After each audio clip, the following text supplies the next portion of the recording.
Michelle Morales, and I am a proud Step Up alumna. A challenged world is an opportunity to grow. For myself, I choose to challenge my skepticism about my abilities and confidence. For others, I am proud to challenge their self doubts and help uplift them. My hope for the future is that we can create genuine change in becoming a more inclusive and equitable world. From challenge comes change, so let's all hashtag choose to challenge.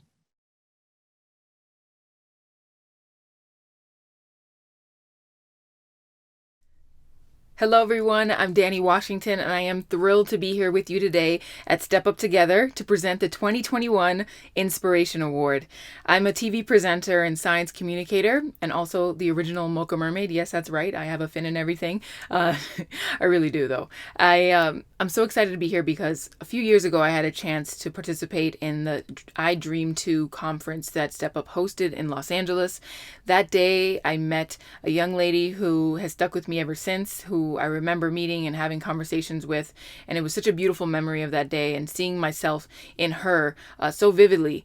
And today I get to present her with an award. And that's like the best feeling ever. So yes, Briana Carbajal, I want to say congratulations for winning the 2021 Inspiration Award. This is a major achievement because when it comes to inspiration, I think a lot of times it's ephemeral. It's something that comes in and comes out of our lives a lot.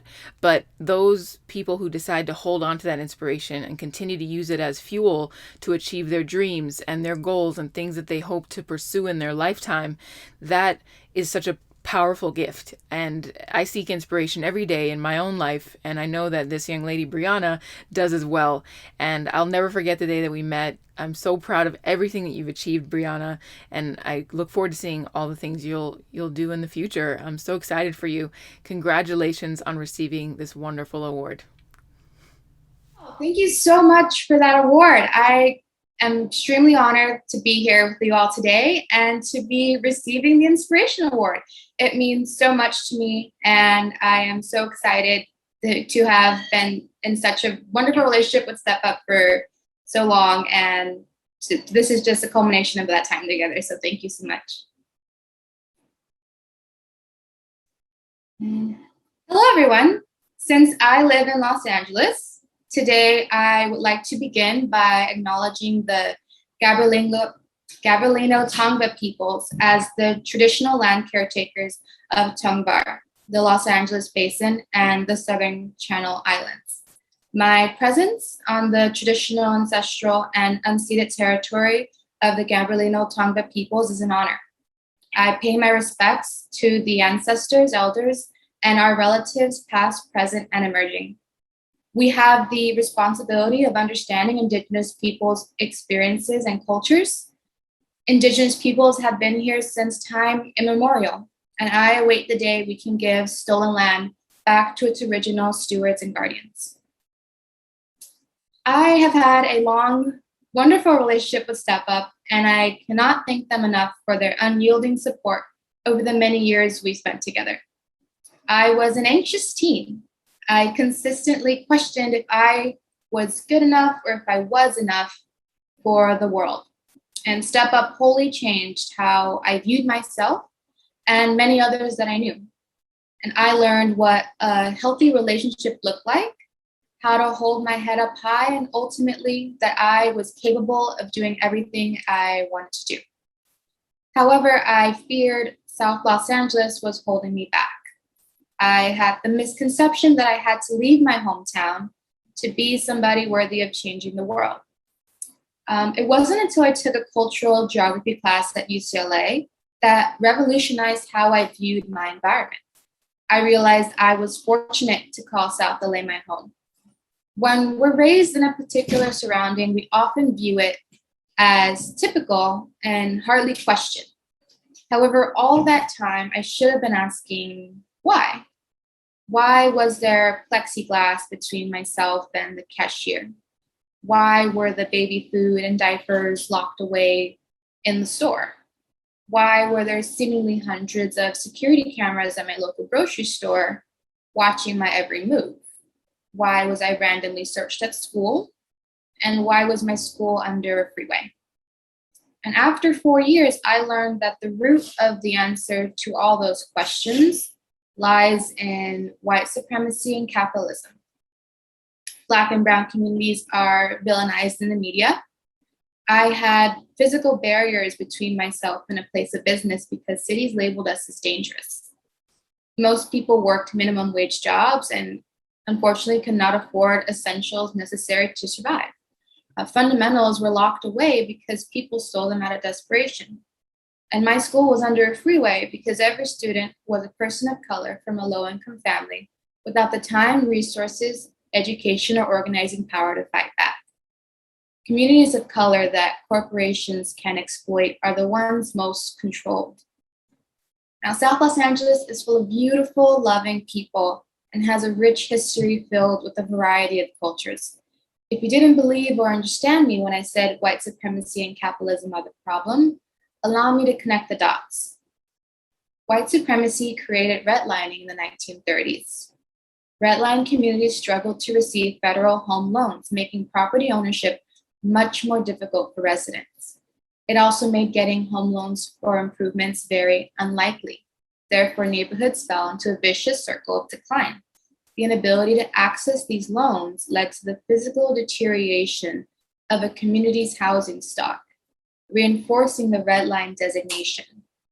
Redlining became equated with race and class and led to segregation.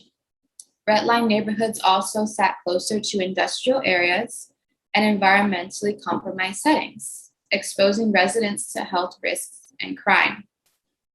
Now, once communities became segregated and soldiers returned home from World War II, the GI Bill denied Black veterans the same benefits as white soldiers. Though the GI Bill guaranteed low-interest mortgages and other loans, they were not administered by the Veterans Affairs itself. This gave white-run financial institutions free rein to refuse mortgages and loans to Black people.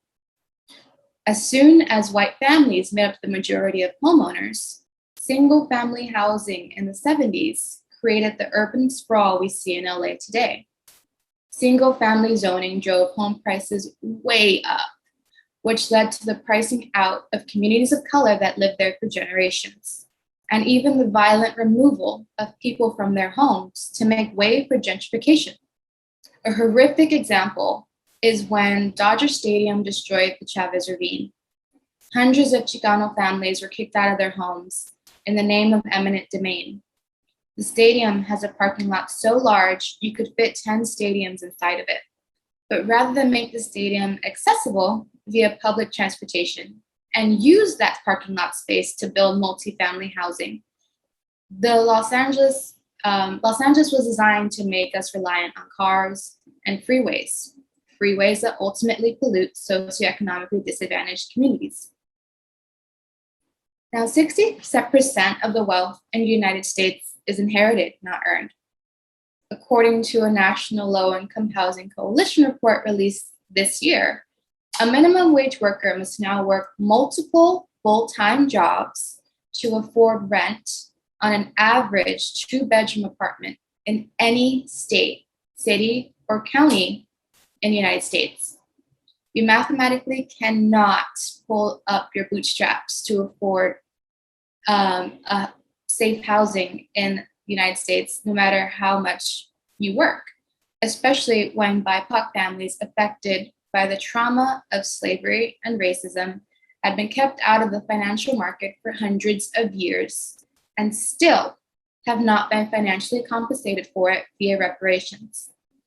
We are running a race rigged against us at every turn. Literal billionaires are racing to the moon after having built empires off the exploitation of working class people of color, which is why a fossil fuel-based economy is a human rights violation, and we need to invest it in community-led solutions. Now, I understand that we are exhausted, angry, and terrified for our futures, especially our children's futures.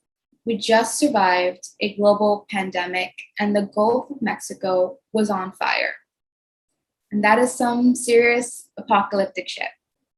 But even then, we came together. We fought against police brutality. and collectively showed up for our communities. We are resilient, adaptable, and kind. When we lost so many loved ones to this relentless disease, we lifted one another up, whether that came in the form of stocking community fridges, fundraising for funeral services, or becoming caterers for those who lost someone. We showed up. And in the face of the other grand scale pandemic we face today, aka the climate emergency, we will do the same. I have dedicated the last 6 years of my short life thus far to finding a solution to the climate crisis. And I have really good news.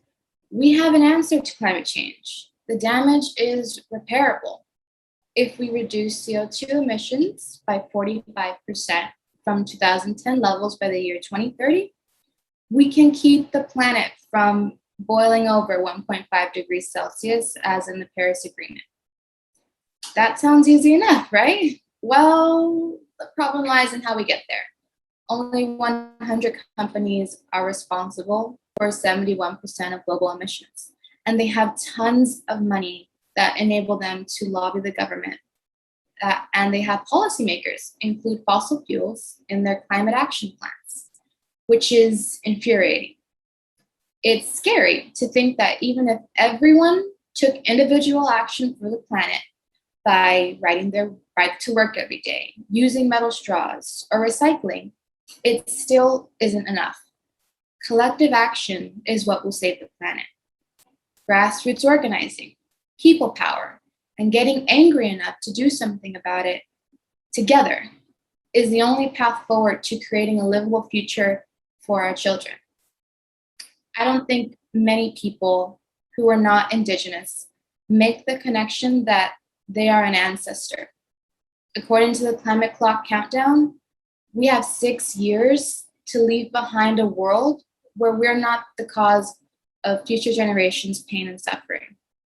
As communities of color, we are heavily impacted by environmental racism. Growing up in South Central, I did not have air conditioning, tree-lined streets, or fresh air to breathe when I played outside. That is not an unusual story for many Black, Latino, or AAPI families. Corporations build incinerators, factories, oil wells, and tons of other cancer-inducing industries right in our backyards because we are too busy trying to survive to organize. Now, my purpose in telling you all this is not to scare you or give you climate anxiety. It is to wake you up to the severity of the problem we are now facing as a species. So what can we do about it? We need actionable climate policy, and we need it immediately. I have been working in Washington, D.C. for an environmental nonprofit to lobby members of Congress on the progressive legislation we need to pass. Legislation such as the Green New Deal for cities, the Unpolluter Welfare Act, and the Thrive Act are key. And they will change so much for low-income families and people of color. Now, unfortunately, for elected officials to hear our cries for climate policy, we need a voice. And that voice is being stripped from us piece by piece. This year, Georgia's SB 202 bill was passed. It is a Jim Crow era bill that would severely limit free and fair elections in the state because it extends voter ID requirements to absentee ballots, sharply limits the use of ballot drop boxes, criminalizes giving voters food and water while they wait in line, and shortens the time between Election Day and any runoff elections from 9 weeks to 28 days. And hundreds of bills like this, supported by the Republican Party, are popping up all over the United States. Now, this is why we need to abolish the filibuster, pass the For the People Act and the John Lewis Rights Advancement Act to make sure we have permanent representation in our democracy. Now, I know I've done a lot at you today, but I hope you can see it is all connected. BIPOC communities are stripped of their power in every way imaginable because white supremacists are cowards. They're terrified of what will happen when we come together to create systemic revolutionary change. We have the power, we just have to use it. The hard work towards liberation begins at home. You can join a climate protest, organize your own, lead your community in calling your representatives to tell them you are scared and you want them to do something about it. They have the power to, and you have the ability to vote them out if they don't. Or you can take it a step further and run for office yourself. We need more people willing to stand up for the planet and each other. And that is why in 2024, I'll be running for Los Angeles City Council.